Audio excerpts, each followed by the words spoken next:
आपके सामने एक गार्डन रेस्टोरेंट यानी ढाबे का दृश्य लाइए, जहां एक परिवार, अमीर परिवार, अपने पूरी फैमिली के साथ बैठा है, अपने दोस्तों के साथ, और वेटर उन्हें खाना लगा रहे हैं प्लेट, और एक वेटर रोटियां परोस रहा है। इतने में सेठ जी बोले, ये क्या है बेवकूफ, इतनी ठंडी रोटी, वो भी इतनी देर से। सहमावा वेटर बोला, साहब किचन दूर है इसलिए थोड़ी ठंडी हो गई।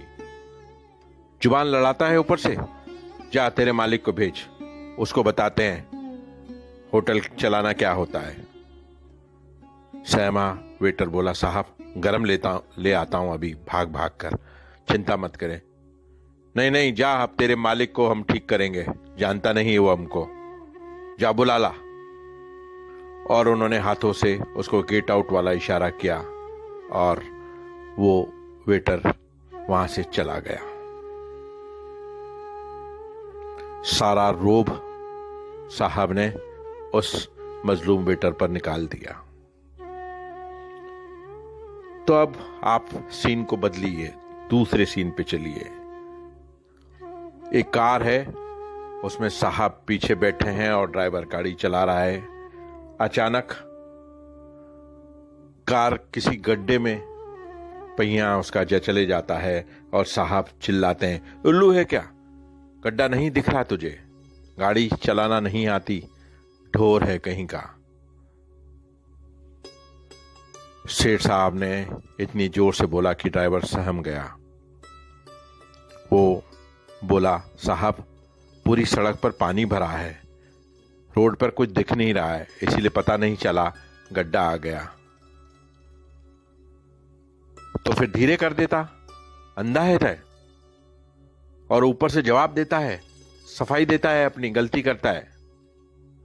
अब ड्राइवर क्या बोलता, ये साहब ही थे जो कितनी देर से बोल रहे थे, जल्दी चला जल्दी चला, कोर्ट में देर हो जाएगी। कार चला रहा है या बैलगाड़ी, जल्दी चला। और जल्दी चलाए तो देखिए, अंधे हम, बेवकूफ हम, बुद्धू हम। और ये एक और तेवर दिखाता हूं, तीसरे सीन पर आप जाइए। घर का एक बड़े बंगले का दृश्य, ड्राइंग रूम में मैडम बैठी हैं और एकदम से चिल्लाती हैं, कमला ओ कमला। जोर जोर से मालकिन की आवाज सुनकर भागकर आती है कमला मैडम के साथ, जी मैडम, ये क्या है तेरे हाथ में, पोछा लेकर आ गई। मैडम आपने इतनी जोर जोर से बोला तो हम घबरा गए, क्या काम भया, इसलिए भूल गए बाल्टी में ये पोछा रखना। तेरी ये बात ही मुझे पसंद नहीं आती, हर वक्त गंदी संदी रहती है। देख ये फर्श भी तूने तेरे जैसा गंदा करके रखा है, कितने गंदे खराब निशान हैं, क्या काम करती है, दिखता नहीं तेरे को। और कमला ने उस फर्श को ध्यान से देखा जिस पर जूतों के निशान बने थे। मैडम अभी तो हम साफ करके गए थे, शायद साहब अभी निकले ना ऑफिस के लिए, तो उनके जूतों के निशान छप गए, अभी अभी साफ कर देते हैं मैडम, कोई बात नहीं। अच्छा, अब दोष साहब पे, साहब इतने बेबुद्धू हैं कि ये खराब जूता ड्राइंग रूम में लेकर आएंगे और फर्श पे निशान करके जाएंगे, सारा दोष साहब पे डाल दे तू, है ना। साहब तो अंधे और तू ही समझदार।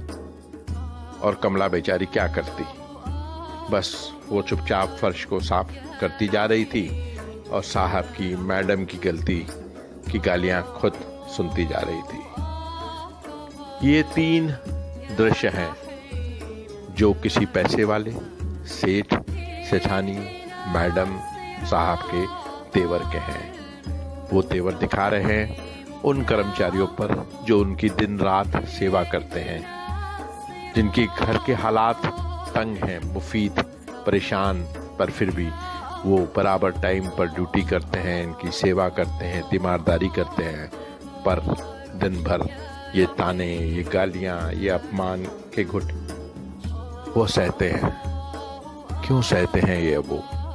क्योंकि वो गरीब हैं, मजबूर, अगर वो ये नहीं सहेंगे तो उनके घर का चूल्हा नहीं जलेगा, मुनिया की स्कूल की फीस नहीं भराएगी, नहीं उनके घर पे रोशनी होगी किसी तरह की। पर ये बड़े लोगों को तो भगवान ने इतना कुछ दिया है, तो ये तेवर, ये बदतमीजी, ये घमंड, ये अपमान, ये उन लोगों का ही क्यों करते हैं जो उनकी सेवा करते हैं, जो उनके अंडर काम करते हैं, जो उनके नौकर हैं, जो जिनसे वो डिपेंडेंट है। क्या इनकी पूरी अकड़, पूरा दम, पूरी ताकत इन्हीं मजलूमों के लिए होती है? क्या ये सही करते हैं? क्या अपने घर के कर्मचारियों, ऑफिस ड्राइवर और इन सब छोटे लोगों को इस तरह के तेवर दिखाना जायज़ है? सोचिएगा ये तेवर दिखाने से पहले, या कोई ये तेवर दिखा रहा हो तो सोचिएगा कितना चुभता है ये अपमान, मरने जैसा होता है।